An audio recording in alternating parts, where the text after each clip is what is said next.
বাসন্তী পুজো তো হয়ে গেল, ঠাকুর দেখতে তো যাওয়া হলো না। আজকে যাব ভেবেছিলাম, তা কালকেও নিয়ে এসছি। আজকে যেন অনেকগুলো বিকালে কাজ করলাম, যার জন্য আর যেতে পারলাম না।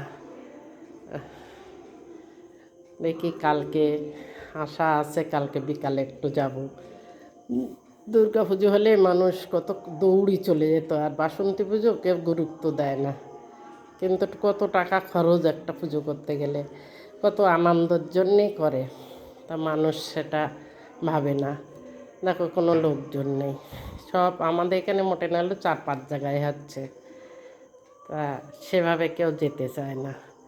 আমি কালকে যাব, আজকে যেতাম, তা একা একা তো ভালো লাগে না, লোক পেলে চলে যেতাম।